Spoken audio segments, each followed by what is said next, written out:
আসসালামু আলাইকুম। Hello viewers, আজকে আপনাদের সামনে রাস্তায় অটোর সমস্যা সম্পর্কে কথা বলবো।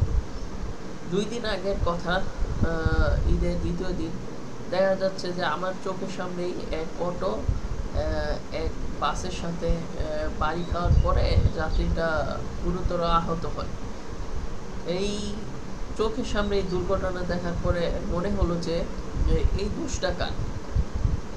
দেখা গেল যে হাইওয়েতে অটো চালানো সম্পূর্ণ নিষেধ বাংলাদেশ আইনে। আর অটো আমার ইচ্ছা হয়েছে আমি একটা অটো বের করে দিলাম কিনে। আমার ইচ্ছা হইলো আমি অটো রাস্তায় চালাইলাম। আমার ইচ্ছা হইলো আমি যেখানে সেখানে অটো থামাইলাম, রাস্তায় যানজট সৃষ্টি করলাম।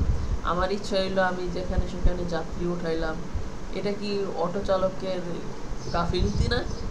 এই যে এই অটো চালকরা কিছু টাকা, 1 লাখ 1.5 লাখ টাকা হইলে একটা অটো নিয়ে রাস্তায় চলে আসে। আমি চাই যে অটো চালকরা একটা নিয়ন্ত্রণ পর্যায়ে চলে আসুক। যে কেউ ইচ্ছা হলেই অটো নিয়ে বের হয়ে যায়।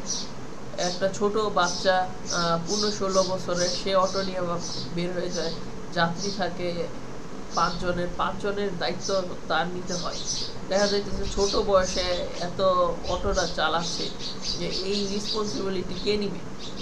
আবার দেখা যাচ্ছে যে এই যে অটো নিয়ে মূল সড়কে আসে, যে কোনো সময় দুর্ঘটনা ঘটে, এটার দায়ভার কে নিবে? বলবেন যে পেটের দায়ে, অভাবের কারণে আমরা রাস্তায় অটো চালাই। আচ্ছা, সব জিনিস একটা নিয়ন্ত্রণে রাখা দরকার। আপনার ইচ্ছা হইলো যে আপনি অটো নিয়ে বের হয়ে গেলেন টাকার জন্য, এটা কি ঠিক? আমাদের দুর্ভোগ করা, এই যে সময় নষ্ট করা, এই যে রাস্তায় বাংলাদেশ খুব ঘনবসতিপূর্ণ। আপনি যদি এই ন্যারো রাস্তায় এত অটো নিয়ে বের হন, তাহলে আমাদেরও সমস্যা, আমরা রাস্তায় চলতেও সমস্যা। আবার দেখা যাচ্ছে যে রাস্তায় এই ফুটপাতে হাঁটাই যায় না। ফুটপাতে হইলো একটা সিন্ডিকেট বসায় দেয়, ফুটপাতে যেখানে সেখানে আপনারা বাজার বসায় দেন, এখানে রাস্তা দখল করে দোকানপাট বসায় দেন, আর এখানে চাঁদাবাজি হয়। এটাকে আমরা চেয়েছি? আপনারা সব জিনিসে একটা পর্যায়ে নিয়ে আসেন, আমরা চাই। দেখা যাচ্ছে যে আবার গাড়ি চালকেরও অনেক গাফিলতি আছে, তারা অনেক মাদক সেবন করেন।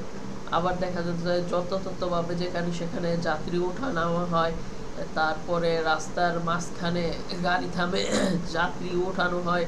ইচ্ছা হলো কিছুক্ষণ গাড়ি রাস্তার মাঝখানে থামিয়ে যাত্রী সম্পূর্ণ ভরে তারপরে বের হওয়া। এই সমস্যা কার? দেখা যাচ্ছে সব মিলিয়ে সবারই দোষ আছে। কিন্তু আমরা যদি নিজেরা যদি না ভালো হই, তাহলে কখনো এটা ভালো হওয়া সম্ভব না। আপনারা দেখা যাচ্ছে যে গাড়ি চালকরা, তারাও ভুল হয়। তারা যে এই যে যাত্রী যেখানে সেখানে যাত্রী উঠায়, তারপরে এখানে দেখা যাচ্ছে যে গাড়িটা রাস্তার মাঝখানে থামানোর পরে যাত্রী উঠায়, তাদের কিন্তু রাস্তায় যানজট সৃষ্টি করে। ট্রাফিক আইন মানে না, তারপরে গাড়ি ফিটনেস থাকে না, তারপরে তারা বিভিন্ন মারামারি, তারপরে মানে অজুহাত দেখায়। আর দ্বিতীয়ত দেখা যাচ্ছে যে ফুটপাতের কথা বলি। ফুটপাতে আপনারা এই যে লোকাল মানুষগুলো আছে, তাদেরকে চাঁদা দিয়ে তারপরে আপনারা যে বাজার টাজার বসান, এটা কি ঠিক? আপনারা আবার বাজার বসায় সেখানেই ময়লা ফালান, সেখানেই সব কিছু ফালান। দেখা যাচ্ছে যে রাস্তার মাঝখানে এই বাড়ির যত আবর্জনা সব রাস্তার মাঝখানে সাইডে ফালায় রাখেন। যারা পথে যাতায়াত করে তাদেরও তো সমস্যা হয়। আপনারা এই সমস্যাটা দেখেন না কেন? আর হচ্ছে অটো চালকরা দেখা যাচ্ছে যে রাস্তার মাঝখানে যেখানে সেখানে থামায়, যাত্রী উঠায় নামায়।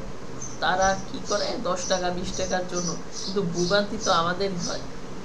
আপনারা যে হাইওয়ে চালান, আপনারা রাস্তার মানে এলাকার ভিতরে চালান, সমস্যা নাই। আপনি এলাকার ভিতরে চালান, একটু টাকা কম হোক, কিন্তু হাইওয়ে তো আপনার অনুমতি নেই। কি কারণে আপনারা রাস্তার মাঝে, হাইওয়ের মাঝে চালান? আমি সবাইকে সচেতন করার জন্য এই ভিডিওটা করা হয়েছে। আমি চাই যে সবাই সচেতন হন এবং প্রশাসনের দৃষ্টি আকর্ষণ করছি যাতে এই রকম সমস্যা না হয়। কারণ গাজীপুর একটা ঘনবসতিপূর্ণ জায়গা, এখানে মিল কারখানা অনেক কিছু রয়েছে। আপনারা যদি সবাই সুষ্ঠুভাবে চলেন তাহলে এরকম সমস্যা হওয়ার কথা না। আমার কথায় যদি আপনারা কষ্ট পান ক্ষমার দৃষ্টিতে দেখবেন। আসসালামু আলাইকুম।